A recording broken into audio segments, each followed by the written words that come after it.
Hey Roanoke, welcome back to another edition of Noke News. I'm your host, Carol Corbin. Today, I'm outside the Belmont Branch Library in the historic Belmont neighborhood in Southeast.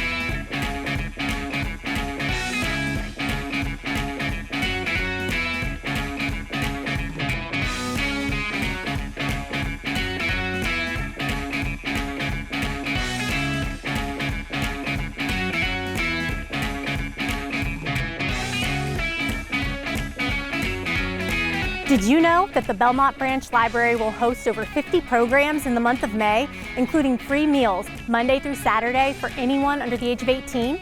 For more information, you can visit our website at www.roanokeva.gov/library or call 540-853-2640. I don't know about y'all, but I am loving the spring weather we're feeling in our city, but not so much all this spring pollen. So let's wrap this intro up and get into some of the good things happening around the city of Roanoke.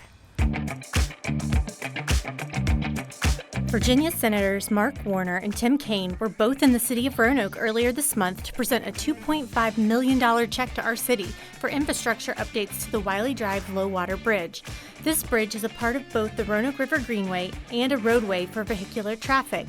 Being able to replace and raise this bridge will allow for a more resilient structure and less closures due to flooding. There will be increased availability for transportation, alternative transportation, and recreation use, including paddling recreation. It made sense to me that this is exactly the kind of project that should get federal funding. So we went back and worked with Senator Kaine.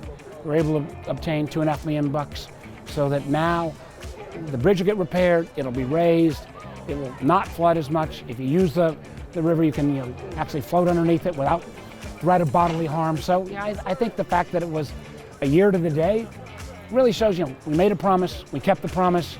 The fact that it worked out, a year to the day was a nice kind of end point of this whole event. A new historical marker is now standing at Perry Park. The location marks the house lot where Henrietta Lacks began her life. Born in August 1920, Henrietta Lacks resided in Roanoke as a child until her mother died.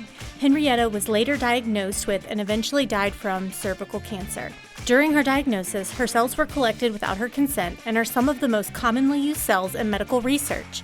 The HeLa cell line has been used to test the effects of zero gravity on human cells in space, to study the human genome, and for a wide variety of disease and vaccine research, including the polio vaccine.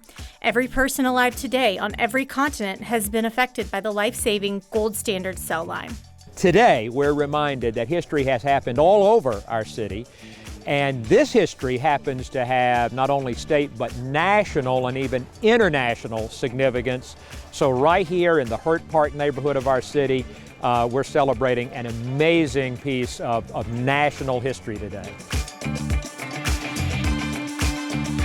Roanoke Parks and Recreation held its third community engagement meeting in April, providing updates on the Eureka Recreation Center. VMDO Architects presented several new construction and renovation options with current estimated construction costs. Based upon this project's budget, they will be moving forward with a plan for renovation. There will continue to be community engagement opportunities as the Eureka Recreation Center project continues, with the next meeting to be held later this summer.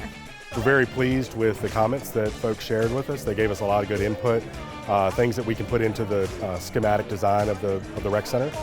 We hope to take that information and start working on definite plans and come back to the community later this summer. Now let's hear from Helen Ferguson about what makes a healthy home and how the City of Roanoke is responding to this need in our community.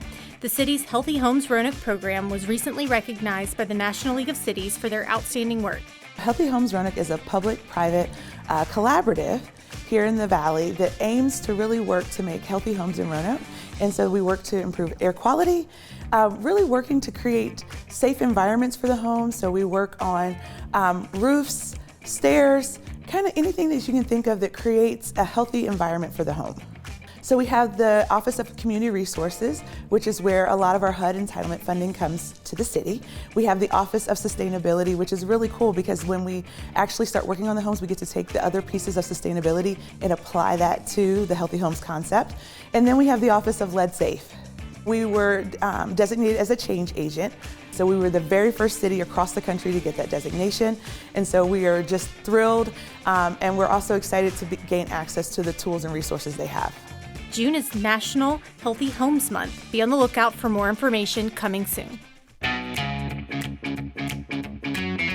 And we're back outside. A lot of fun things have been happening here at Fallon Park. The tennis courts here have been updated to America's newest pastime, pickleball. Cyclocross has provided a new bike rack, and the big news is that there's paving being done to the road here at Fallon Park. And that's a wrap for this month's edition of Noke News. I'm Carol Corbin, and I'll see you next time.